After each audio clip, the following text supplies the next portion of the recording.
¿Por qué se van los cubanos de Cuba? ¿Cómo están, amigos? Bienvenidos a Noticias Importantes. Comenzamos. No todas las víctimas pueden irse de Cuba. Existe la categoría de exiliados, expertos en simulación, pero aplastados por el vendaval sin rumbo que empobrece las almas. Cuando el castrismo despenalizó la migración para convertirla en jugosa fuente de moneda dura, se inventó el mambo de que eran emigrados económicos, es decir, alguien que arriesga su vida en el estrecho de Florida, la selva de Darién o el río Bravo sigue militando en la extinta revolución. Muchos cubanos se van de Cuba por las incongruencias entre su vida real y la falacia de la dictadura más antigua de Occidente, que pretende seguir privatizando ganancias y socializando pérdidas, mientras usa la pobreza como una herramienta de sometimiento, culpa como siempre a Estados Unidos de todo lo malo y convierte en enemigos a quienes apartan, privándolo de derechos y sometiéndolo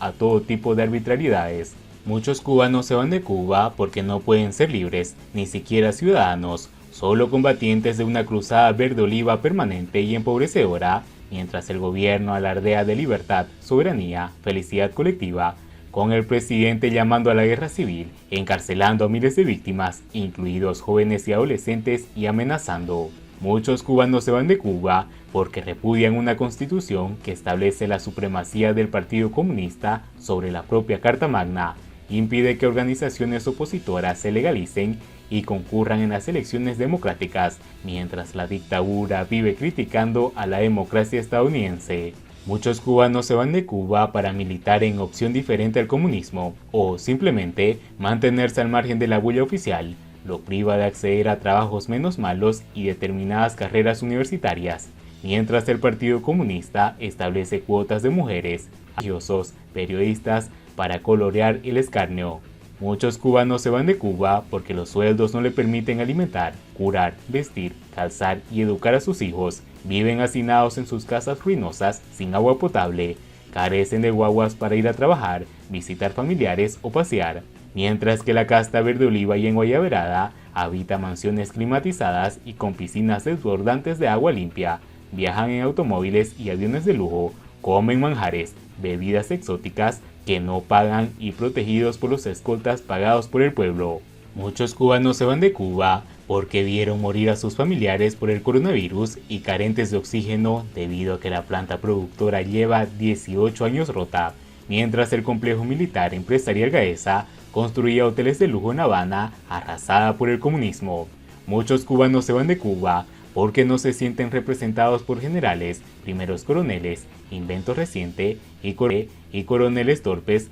que para ascender lamieron incesantemente la bota de Raúl Castro y sus galleros, mientras machacan a los de abajo y los alrededores porque no saben vivir en la tolerancia y el respeto mutuo, solo entienden de subordinación, ordeno y mando. Muchos cubanos se van de Cuba porque sienten vergüenza del fallido mandatario Díaz-Canel, firme militante del ridículo, sin patria y muerto en vida, mientras se distrae en Twitter con fatuas vanidades, tras desaprovechar el aldabonazo del 11 de julio para desmilitarizar el régimen y democratizar. Muchos cubanos se van de Cuba asqueados de un régimen que alardea de dignidad, mientras mendiga la Casa Blanca, banderín abierto para jinetear las remesas solidarias y trabajadora de migración, como hace con el 70% del sueldo de los médicos, personal sanitario, maestros, entrenadores y peloteros que alquila el mejor postor. Muchos cubanos se van de Cuba hartos de las imposiciones gubernamentales de cuánto y cómo debe comprar artículos de primera necesidad, que debe pagar en dólares norteamericanos o equivalente, mientras el dueño de las tiendas les paga en devaluados pesos tras disparar la inflación. Muchos cubanos se van de Cuba porque no resisten vivir en la incertidumbre de cuándo se irá la luz y cuándo vendrá el agua, teniendo que cocinar, lavar, leer a oscuras, sin olvidarse de llenar los tanques, donde se crían mosquitos transmisores de dengue y otras enfermedades contagiosas. Muchos cubanos se van de Cuba porque el Partido Comunista, que no pincha ni corta, los abandonó a su suerte, donde la crisis provocada por el derrumbe de la Unión Soviética, cuando se evidenció más que nunca la sucia dependencia del Kremlin, el KME, renuncia de soberanía repetida después con Hugo Chávez. Muchos cubanos se van de Cuba porque ven que sus parientes y amigos emigrados gozan de la libertad y derechos y que aún estando en crisis económica en sus países de acogida, vivamente y ayudan, mientras ellos viven en el absurdo que convierte la discrepancia en traición, la falta en delito y un pan en artículo de lujo.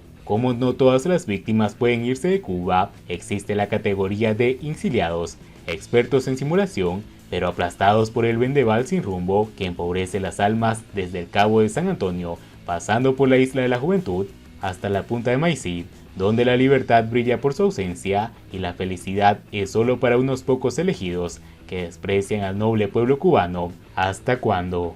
Mientras tanto, el régimen cubano se despojó de culpas y reclamó a Estados Unidos el cumplimiento de los acuerdos migratorios. La nota del MINREX sobre las conversaciones del pasado jueves recoge quejas sobre el embargo, otras medidas de Washington que, según La Habana, estimulan la inmigración ilegal. El régimen cubano emitió una declaración tras las conversaciones migratorias sostenidas con Estados Unidos, en la que volvió a culpar a Estados Unidos de las condiciones socioeconómicas de la isla que incitan a la inmigración ilegal, además de recoger los reclamos del cumplimiento de los acuerdos migratorios bilaterales. La ronda de negociaciones de esta semana, en medio del rechazo de los exiliados cubanos y un sector de la oposición cubana, estuvo presidida por el viceministro de Relaciones Exteriores, Carlos Fernández de Cosío, la subsecretaria adjunta del Estado del Buró de Asuntos del Hemisferio Occidental, Emily Mandrala. Se revisó el cumplimiento de los acuerdos migratorios bilaterales y el compromiso mutuo de garantizar la migración regular, segura y ordenada,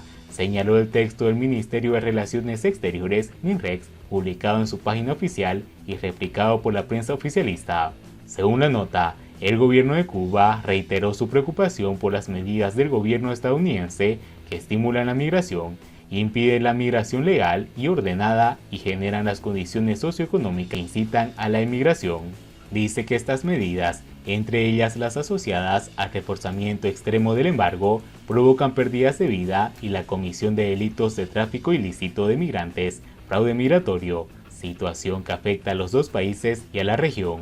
Para el MINREX, no existe justificación alguna para mantener interrumpido el servicio en Cuba y obligar al aspirante a emigrar a viajar a Guyana para que su solicitud sea procesada. Según la nota de Washington, la delegación de Estados Unidos destacó áreas de cooperación exitosa en materia de migración, al tiempo que identificó problemas que han sido obstáculos para cumplir con los objetivos de los acuerdos migratorios. Estados Unidos también se refirió a los servicios consulares en la Embajada de Estados Unidos en La Habana, para incluir la reanudación de los servicios de visa de inmigrantes de forma limitada a partir de mayo, los servicios actuales para ciudadanos estadounidenses y la emisión actual de visas de emergencia para no migrantes. Bien amigos, así vamos terminando las noticias importantes del día de hoy. Por favor, nos ayudarían mucho compartiendo las noticias y así poder informar a muchas más personas de la verdadera realidad en Cuba. Patria y vida mis hermanos, nos vemos en el siguiente informe.